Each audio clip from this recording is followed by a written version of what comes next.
Two of F1's best drivers have signed new long-term deals on the eve of the 2024 season that have more wide-reaching consequences than both of them staying put might initially suggest. Lando Norris and Charles Leclerc are sticking with the status quo by betting on McLaren and Ferrari respectively, and in doing so are removing themselves from what looks like a very volatile driver market for the next couple of years.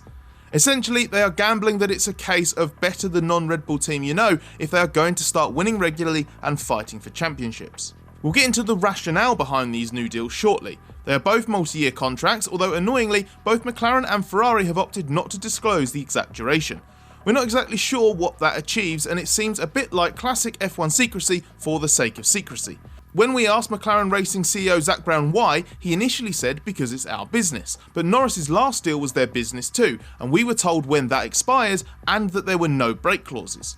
Brown says that was an exception and this is more in keeping with what F1 teams do, but there will be a reason why, especially as we were also told by McLaren just last October that Oscar Piastri's new contract runs until the end of 2026. It could be that Norris and Leclerc haven't signed up for deals as long as their previous ones. Leclerc did a new 5-year Ferrari contract at the end of his first season with the team in 2019, while Norris signed a 4-year McLaren deal in February 2022. If neither has committed themselves for that long again, their teams might be wanting to avoid too much focus on why that's the case.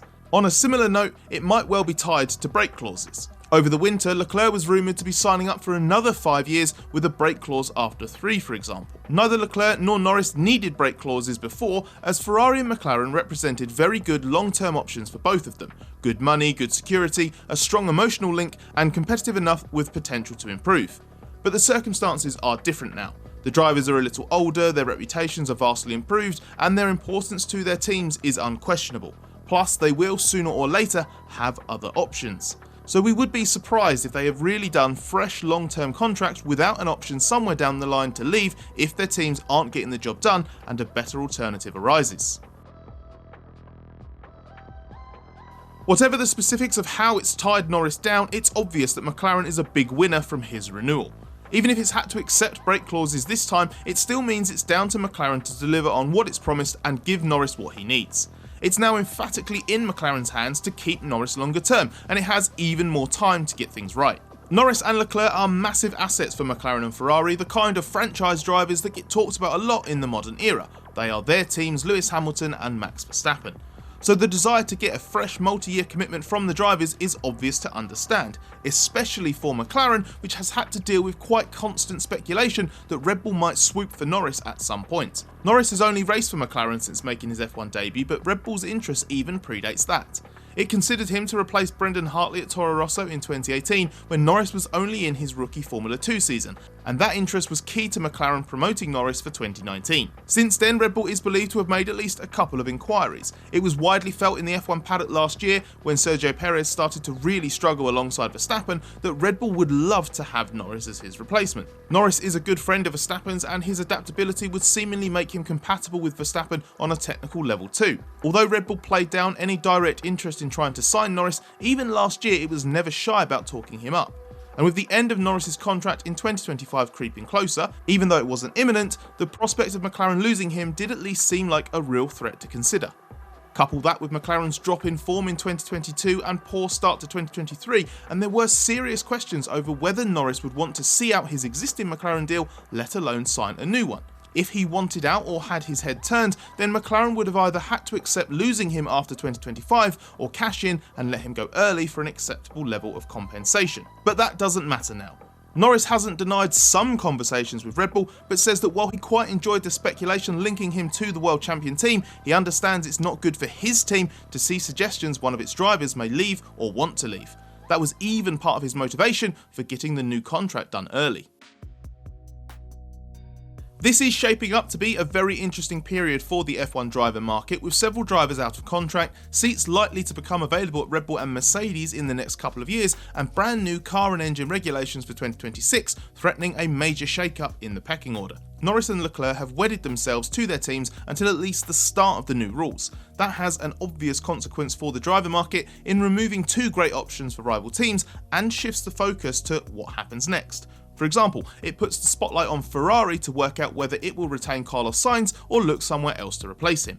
But as far as Norris and Leclerc are concerned, is being safe from such speculation a good or a bad thing? Have they given themselves their best shot at winning in the long term, or locked themselves out of better options? Norris is convinced that he is with the team that gives him the best all-round package. He's happy at McLaren, feels like part of the family, and is convinced by its competitive trajectory. Under the leadership of Andrea Stella, McLaren enjoyed an in-season renaissance that was almost unprecedented in modern F1 last year. That meant 2023 became Norris's best season in F1 to date, despite starting so badly. Stella's technical reshuffle helped jolt McLaren out of a lethargy that seemed to set in while it waited for a new wind tunnel and simulator to be ready. What was so impressive about last year is that McLaren turns its fortunes around using the same technical and human resources that it had previously been underperforming with. Norris has been massively encouraged by that, but it's not the only thing that's convinced him. The new wind tunnel and simulator is now online, and new recruits have joined from Ferrari and Red Bull. The existing staff has been massively energised, and Norris says there's a feeling amongst the team's workers that's on another level to what he has previously experienced. So yes, Norris has decided to act with conviction by signing a new deal, and done it sooner than he needed to, given his previous contract wasn't on the brink of expiring. He has deliberately removed himself from the driver market saga. It gives him security and clarity, and lets McLaren know he is fully committed. And it means both sides can focus fully on maintaining McLaren's upward curve over the next couple of seasons, then hit the new rules in 2026 as hard as possible, without any contractual question marks hanging over them.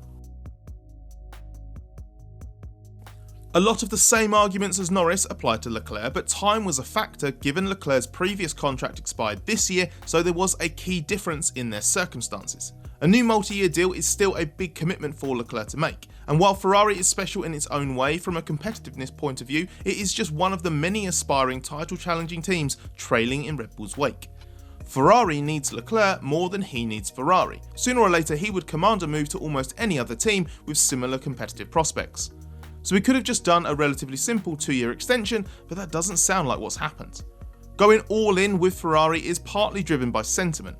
Leclerc adores Ferrari and is hero worshipped in return by the team and its fans. He also feels a sense of loyalty and gratitude to Ferrari for its faith in him.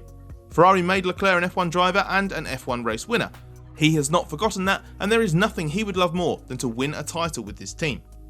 At the same time, Leclerc knows there could come a time when he needs to be selfish. He's said before he will move elsewhere when he stops believing in Ferrari's project, but that time hasn't come. Leclerc is a big fan of Fred Vasseur, who is gearing up for his second season in charge, and that has been partially validated by Ferrari's response to a challenge in 2023. Its flawed car was not just improved, but was also tuned more to Leclerc's liking, unlocking a fantastic run of end-of-season form. Leclerc clearly believes in Ferrari more than he did before Vasseur arrived, when his relationship with Mattia Binotto looked irreparable. That must have damaged Ferrari's prospects of keeping Leclerc longer term, but that damage has now been undone. Still, just as it is for Norris, signing up for several seasons is where it leaps from a logical show of faith to a gamble that risks wasting some of Leclerc's best years. Leclerc is banking on Ferrari rewarding his faith and loyalty early in the new regulations. It's possible, but hardly guaranteed. But with no immediate, better alternative on the horizon, why not sign a lucrative long-term deal at a team he loves with a possible escape ramp should things not go as he hoped? The emphasis is at least less on Leclerc to justify his rationale and more on Ferrari to justify it for him, just as it is with McLaren for Norris.